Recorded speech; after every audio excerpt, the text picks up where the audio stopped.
Fala aí, rapaziada, tudo beleza? Bora começar? Então, antes de tudo, gostaria de pedir, caso você ainda não esteja inscrito no canal, por favor, o faça. Isso me ajuda a aumentar o meu alcance em relação a esse material que eu ando compartilhando aqui com vocês. O assunto do dia são os panelaços, né? Segundo a matéria que eu li, pelo menos 6 capitais foram registrados protestos ontem por meio do panelaço contra o presidente Jair Bolsonaro. As cidades são São Paulo, Brasília, Rio de Janeiro, BH, Recife e Porto Alegre. Ao menos essas 6 capitais teriam sido registrados, teriam sido ouvidos protestos ontem à noite contra o presidente Jair Bolsonaro. Sendo que é uma espécie de aquecimento, né? Hoje, a quarta-feira, dia 18 de março, é que estão programados realmente, já estavam agendados protestos, né? Uma espécie de resposta ao que aconteceu no último domingo. Esses protestos foram cancelados hoje pelas entidades que o organizam, mas a paralisação continua dos servidores e dos sindicatos que estão engajados nessa mobilização, e esse panelaço já está agendado para acontecer hoje à noite, então provavelmente vai ser maior do que o que foi visto e ouvido ontem.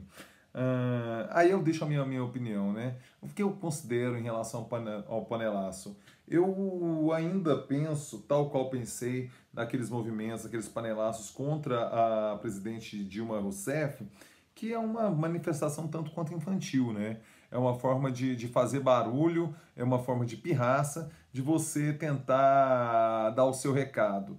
Eu permaneço com essa opinião, eu acho uma infantilização do debate público brasileiro.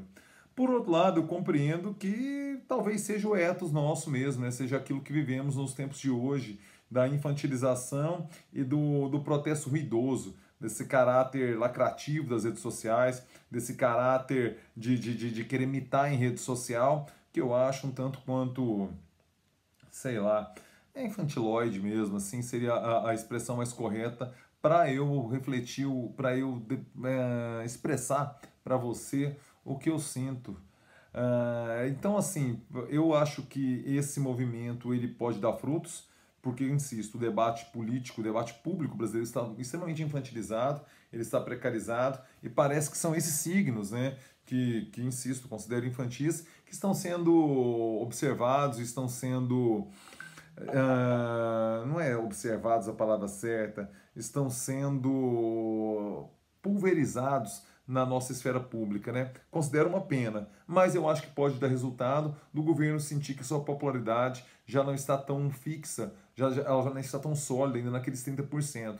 Eu aguardo com curiosidade as próximas pesquisas de popularidades, porque se aqueles 30% tradicional, que vai variando ali um pouco para ser um pouco para baixo, que dá a aprovação, que dá suporte para o governo de Jair Bolsonaro, se esse índice começar a derreter, nós podemos ver uma mudança de humor no Congresso Nacional. Ontem foi apresentado o pedido de impeachment, hoje não existe o menor espaço. Por quê? Porque além do Rodrigo Maia ter que aceitar e colocar o processo para andar, hoje eu não acredito que 2/3 da Câmara dos Deputados, depois 2/3 do Senado, aprovariam o impeachment de Jair Bolsonaro. Mas se sua popularidade derreter para, sei lá, 15, 10%, aí a situação muda, né? Porque esses próprios parlamentares começam a ser pressionados nas suas bases também para uma posição um pouco mais contundente contra o que está acontecendo. E veja só a mistura que estamos entrando, né? A gente vai ter uma crise social com um aumento geométrico, talvez exponencial, das mortes causadas pelo coronavírus. A recessão econômica ela está batendo na nossa porta, já que no ano passado, com toda a expectativa positiva acerca do novo governo, a gente teve um PIB de 1,1%, menos do que os anos Temer, com crise de Joesley Day e crise de greve dos caminhoneiros no meio do caminho, o que não tivemos em 2019. Essa crise do coronavírus, o impacto mundial é infinitamente maior do que um Joesley Day, do que uma greve dos caminhoneiros. Então a gente observa que o cenário não é promissor. Se a popularidade do presidente Jair Bolsonaro começar a derreter, se mais pessoas como o haitiano fez ontem começarem a questioná-lo de forma contundente em público, se principalmente as classes mais altas, ontem pelo que eu li, nas cidades que tiveram essa manifestação do panelaço, foram em bairros nobres, ou seja, um público que teve uma votação, votou de forma mais contundente e expressiva, um percentual maior em Jair Bolsonaro. Se ele começar a perder essa base social, perder a base social do mercado, somente aquela franja mais radicalizada lhe ofertará apoio, mas isso seria insuficiente para uma sustentação de governo. Viveremos períodos conturbados agora e se eu pudesse, se eu tivesse autonomia e se ele me escutasse, um conselho que eu daria para Jair Bolsonaro é coloque as barbas de molho, distensione o ambiente público brasileiro, tente ouvir mais e falar menos, porque a gente já sabe que sua capacidade para fala não é exatamente aquela mais, uma capacidade de fala, digamos, ah, quando o Jair Bolsonaro fala, ele causa mais atrito, ele crispa mais o ambiente do que ele distensiona, né?